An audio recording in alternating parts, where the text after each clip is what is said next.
Hello, welcome. So today we're going to be reading some posts from Am I the Butthole? Those tend to get quite insane, so if that sounds like your cup of tea, like, subscribe, share maybe even, and enjoy. Okay, so this first one, am I the butthole for being mad after informing my wife about tumour surgery? But some of her first thoughts were about her planned trip. I have been with my wife for over 10 years and we have a child together. I have been having headaches for the last couple of weeks. All this time, it's just kind of occurs to me that she doesn't seem to care much whenever I tell her. I had an MRI recently. We both knew there was something wrong. We were just not sure how bad it is. Today I was informed by my doctor that there is a fairly large cyst tumour, 2.5 centimetres to half of a golf ball, behind my cheekbone that requires surgery. As I mentioned this to my wife, I couldn't believe one of her first thoughts were if we could still go to her friends 3 hours away the day after the surgery. She has been planning this trip for a while. I was kind of mad after hearing this. Yeah, I think I'd be a bit annoyed too. I don't think my first thought after finding out I have a tumour in my head would be, oh, can I go on a trip? I told her I'd probably prefer not to go after surgery, as common sense tells me I need time to recover. Then she actually asked if she should take our son with her while leave me home. After hearing that, I blew up and started yelling and cursing at her over text. She said I'm being unreasonable, that she was just asking questions for planning purposes. Stop planning to go away. Your fella has just found out he's got a golf ball sized tumour in his head. All plans go out the window and you concentrate on the urgent matter at hand. You silly woman. Here I am thinking about the surgery and the potential complications and risk, yet her first thoughts were her trip and even if she should go without me. I didn't think it was appropriate to even ask this question. I thought she would be thinking about how to help me recover. This seems completely inconsiderate to me. Am I the butthole? No, absolutely not. She is completely bloody inconsiderate. Like, what on earth? Why would you ever be so concerned about a trip away? I mean, if it was me and I had a partner and I found out they had a tumour in their head, every bit of planning would go out the window. I wouldn't want to go. I would just not want to go. It would completely take over, as it should. What is she on? Thank you for everyone's responses. To be fair, I know if I asked her to stay, she would have. Even though she was asking a question, it was the fact that she was considering leaving me alone is what got me. Yeah, it shouldn't need to be asked. You shouldn't have to ask her to stay. It should be a given that you should be together at such an insanely tricky time. And is she expecting you to come home and just recover on your own? Like, when you have a brain surgery, which is what this would be, I'm assuming, surely you need someone there with you for the time whilst you recover, because I would imagine some of your motions and what have you are going to be impaired, and you could be a danger to yourself and injure yourself through no fault of your own because your brain is healing. What is she on? She also did plan to drive me on the day of surgery. Oh, well, that's good to know, isn't it? Also, the doctor doesn't believe the cyst or tumour is cancerous, so I'm not in a life-threatening situation. Hard disagree, my friend. I'm sure you are worried and don't want to think it's a life-threatening situation, but something that requires you to have your head operated on is unfortunately life-threatening. And I understand the need to play down situations like that when it's happening to you because it's scary. You don't want to think of the worst case scenario, but it is a life-threatening situation. So she should have dropped everything to be there for you. If I had a partner and that happened to me and they didn't drop everything, they'd be gone. Because I just think, well, I could never rely on you in the worst case scenario, which this is pretty close. Let's be realistic. Okay, I will stop rambling. Some user comments. When my husband was sick, I cancelled shite left and right to make sure I could be home with him to help him. You'll need food at a minimum. Who knows, maybe wound care or assistance walking, someone to look out for whatever things of concern. I don't know. At this point, I think if she stays home, she may be spiteful. Might be better to send them off and arrange to have someone who actually cares come and help you. Perhaps some marriage or divorce counselling is in order too. Good luck either way. And please update us so we know you are safe. Yeah, I mean, I would definitely think maybe some counselling just so, because I imagine you think now, you're probably in your head going, do you know what? This isn't a big deal. She would have been here for me anyway. She's saying she would have been here for me anyway. And you'll play it down. But that's going to fester. it's going to fester in the back of your mind. And in the back of your mind, you're going to be going, but would she have actually been there for me? Was she actually realistically going to leave me on my own? And it's going to fester. So I do think speaking to someone just to work out before it gets worse, your feelings on that matter is probably a good thing, because this could be something that could definitely eat away at your relationship if you let it. And someone else replied to that comment and said, after anesthesia, I usually need a few days before my brain will function, and even need to help to the bathroom on the first day. OP, please arrange for someone else to help during your recovery if you can. Yeah, I recently, one of my kids had to go in for surgery for appendix. They were very close to rupture. And for the first day afterwards, needed help to do pretty much everything other than eat and drink, but had to have everything brought to them. And then after that, for the few days after that even, like, the poor little thing couldn't get further than to the toilet and back, and needed a bit of help getting there and back just because of the pain and the stitches and all of that lot. So yeah, and that was what is classed as more of a minor surgery. Like, the surgery you're talking about is in your head. I really hope you recovered well. I hope everything went well.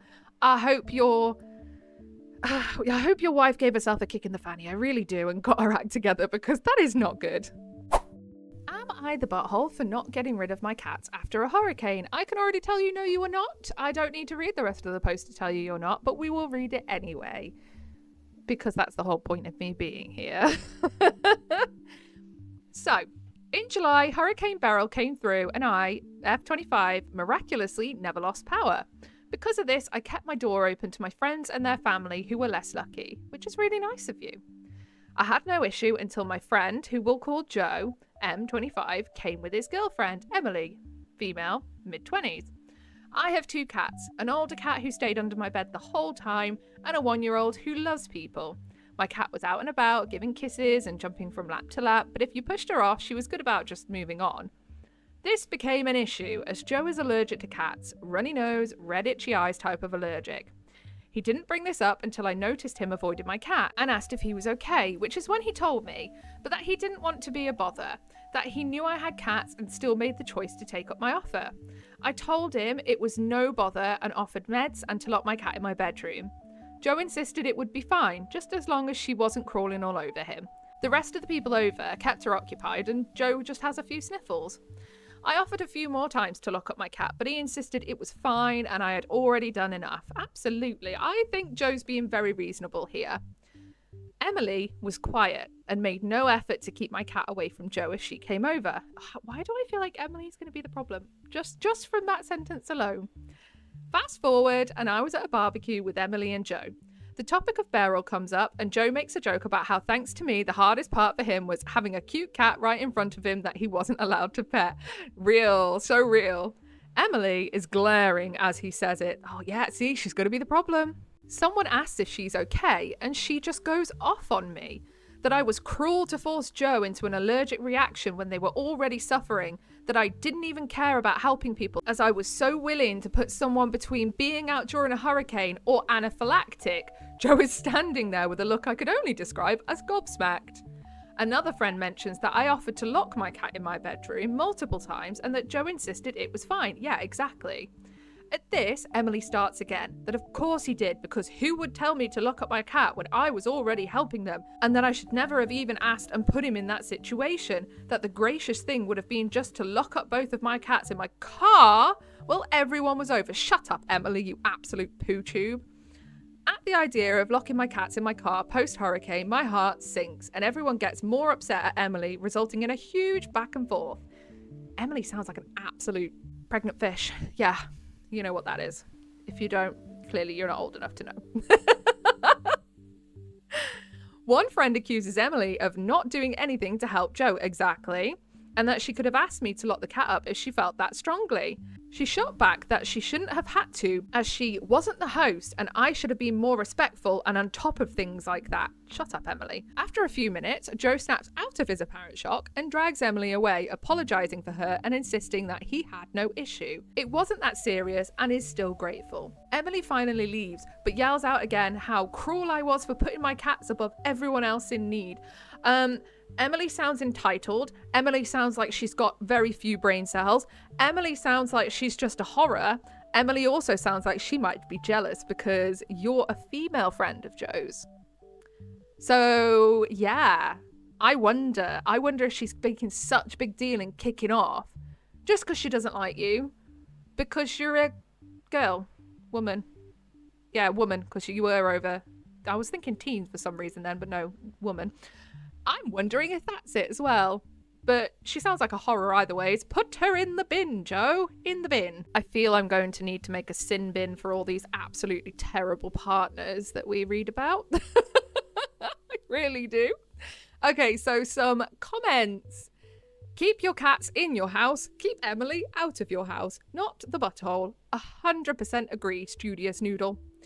And then, okay, Pomegranate 3018 says, OP needs a doormat that reads, my cats live here, you are just visiting. Absolutely. And then Write a Villain says, adding to this, that the home is the first and foremost the cats. They don't deserve being kicked out of their home for a temporary guest. And here. If anyone ever comes in my house, I always tell them, you got to be nice to my cats. They live here, you don't. If you don't like that, get out. And that's just the way it is. Okay, next up, am I the butthole for not being friendly with my partner's daughters now that they've warmed up to me? I'm 42, dating Tim, 59, a widower. He's in banking. I'm a bartender. I know what it looks like. His two daughters thought the same thing, but he's broke as a joke and I got a trust fund. So actually, no. He's broke because his late wife got cancer 3 times. He ran up 6 credit cards, second mortgage on the house, crashed out his retirement, everything and anything to get her the treatment that she needed, and then to get treatment enough to see both daughters married. His daughters live a 6 hours drive away. We drove to them for Xmas last year and the year before. They ignored me, dragged him away when he tried to include me, and prevented their husbands from making even small talk with me by talking over me. God, that sounds so awkward. Could you imagine going to somebody else's family event and they treat you like that? That sounds really awkward. Year 1, Tim chastised them. They apologised to him, not me. They blamed the pain of seeing their dad with a woman who wasn't their mum. Year 2, they did it again. So they clearly weren't sorry, were they? This year I told him, not again. He could go. I would never ask him not to see his daughters for Xmas, but I'll stay here. I don't blame you. Tim didn't love the idea because me going with him means we can share the responsibility of driving when his back starts to bother him. He hates to fly. His 2010 death trap is starting to go anyway, so I leased him a comfy luxury ride. My brother has a dealership. He called the girls super excited that he'd been able to see them more often without having to worry about his back, who then blew up and accused him of spending their mother's money on a bullshit house and car to impress some bimbo bartender and didn't offer them a dime for their weddings. Oh, entitled too. They sound absolutely horrific. In the ensuing argument, it came out that they assumed that there had been a life insurance policy. Nor did they have any idea about the credit card debt or the second mortgage that the house was underwater on, or that Tim was looking at foreclosure and bankruptcy until he moved in with me. They did not realise that it was my house, that he pays no bills, save the water bill, man takes excessive showers, and shared groceries. Now the girls want my number. They are sorry I felt lonely at Xmas. They want to come visit and stay with us next year, conveniently in summer. I live near a beach. I've told Tim, absolutely not, about giving them out my number. I don't blame you one bit. I wouldn't want to give them my number either, and considering they treat you so bad over Christmas, I would say get stood on. I'm happy to be polite if they come to visit Tim, but we're not going to be friends. If they had talked to me for even 2 seconds, they'd have understood. I'm not shy about admitting the only thing I ever contributed to my blessed financial state is not developing a crippling coke addiction like my cousin Danny did. Tim thinks I'm being too unforgiving. They would have warmed up to me eventually, but knowing how generous I am being with their father has made them warm up quicker. No, they want your money. Tim, open your eyes. Your daughters want some money. And again, they can get stood on. It's not their money, and they certainly haven't earned it. I maintain I don't care about now or later. They had their chance to not be catty brats over incorrect assumptions that I was taking advantage of him. So, in the comments, Master Blaster says, info, did your partner ever do anything to correct these assumptions, or was he keeping up the lie to save face? I mean, It's none of their business about your financial situation. So why would you ever just be like, oh, by the way, I have a trust fund? You wouldn't, would you? It's weird. Yes and no. Yes, because I don't believe Tim had any idea the girls weren't aware that it's my house. I've heard him refer to it as my house to the girls. I also had heard him tell them that I worked as a bartender for fun, that I don't need to work. No, because Tim is 1, prideful, and 2, protective of them. He shielded them from what was going on behind the scenes so that they could spend as much time with their dying mother without being worried about him. And yeah, I understand that. I completely get that. But they're adults now. They are adults. And I do feel like Tim just being like, hey, by the way, I'm flat broke, would have just got rid of it all. If he'd have just said, maybe when they were getting married, and just said, oh, by the way, the reason I'm not contributing to the wedding as much, I would love to, but, you know, when your mother was so poorly, I put in a lot of money. I got into quite a bit of debt and I would do it again in a heartbeat. But this is why. And I just want you to understand that it's not because I don't care. It's because I can't. And then obviously they would at least know that. But I feel like they wouldn't care anyway. I feel like it says volumes that all of a sudden they want to know you and be friends now that they know that you're loaded. Like, jog on. I know he mentioned some things about the move helping him when he first told them he was moving in with me. But the argument was the first time he actually laid everything out to them in no uncertain terms about the house and the debt and the cashed out 401k, etc. I don't know what a 401k is, by the way. I am British. I have no idea. Please forgive me. But I'm assuming it means that he's shite out of luck where money is concerned now. I'm probably giving him the benefit of the doubt because I love him, but I think he thought they would figure things out without him having to spell it out, and their coldness to me was solely because I'm not their mum and they missed her so much. No, because there are people that lose parents and do not treat their dad's new girlfriend when he finally finds love again like an absolute piece of poo on their shoe. It doesn't happen like that unless they are horrors or small or young. When they're young teenage, you know, before then, understandable, because you can't expect children to regulate their emotions, but these are adults, so you can expect it. They just sound like they're money hungry. Am I the butthole for telling my mum it wasn't cute or funny to dress me as a hot dog instead of a princess? I'm sorry, I did giggle a little bit then. It was just the imagery, that is all. So, there's this new Target commercial going around where a little girl dresses as a hot dog, and it came on while my family was watching a scary movie. I bet that was a nice break from a scary film, having a little hot dog. I can't watch scary films, I'm too jumpy. I, 20F, am home from college for the weekend and bought my boyfriend, and my mother, 57F, decided it would be hilarious to mention that she'd made me a hot dog costume as a kid. Except the way she told the story, it was my request. Okay, I'm assuming that it wasn't then.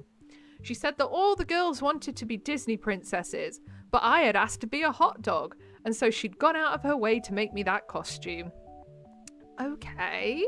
This is not what happened, and I said as much. What actually happened is that I wanted to be Snow White and had told everyone, including the teachers, that I was going to be Snow White. I was obsessed with that movie as a kid, to the point where I would actually get invested in doing chores because I was cleaning up just like Snow White. Maybe I can make one of my kids want to be Snow White. That would be amazing if they were going to get obsessed with doing the jobs around the house too.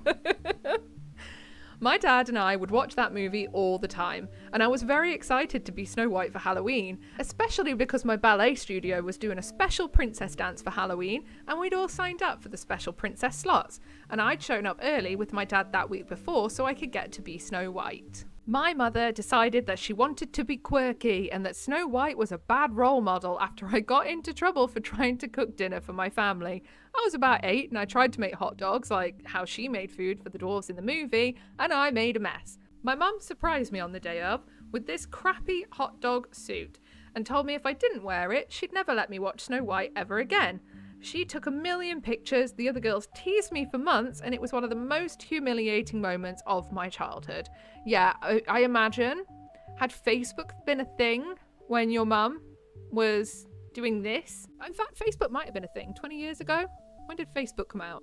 This is where I'm going to have to do some quick math. So it came out when I was in the last year of school. Ish, maybe. I might be remembering that wrong. School or when I was sort of half doing college. Either way, probably when I was about either between 16 and 18. So, yeah. Yeah, Facebook was probably out when you were a kid. I bet she was one of those ones that would take pictures of her kids doing stuff, or take pictures of her kids like if they were at the doctor's or something, or at hospital, and be like, oh, my poor child checking in at the hospital. Poor me. And then whenever anyone messages, like, comments on it, like, oh my God, what's wrong? I'll PM you, hun. No, you'll tell the rest of us, nosy gets, so we can see what's going on too. Thank you very much. If you're going to attention seek, at least let us in on the drama. But yeah, don't use your kids to attention seek on social media, you weirdos. I told the real story and mentioned that I got through the day by pretending that she was the evil queen making me dress in rags, but the rags happened to be a garbage meat costume. She got really quiet after that, and after we left, my brother said she was crying and looking at the pictures from that Halloween. I didn't want to make my mum cry, but it's a shitty memory for me, and it felt like she was trying to humiliate me all over again in front of my boyfriend. Yeah, no, don't use your kids for attention. It's so weird. My goodness. TLDR, I called my mum out for forcing me to be a hot dog for Halloween and humiliating me as a child after she brought up the story pretending I'd wanted to be. Am I the butthole? Nope, not at all. Parents need to stop using their kids to try and be quirky cool and trying to get attention on Facebook or in their friends groups. It's weird. It's very odd. Let the kids do weird stuff if they want to do weird stuff, but if they don't make them. Like, kids do weird stuff. I should know. I have two. They do the weirdest stuff.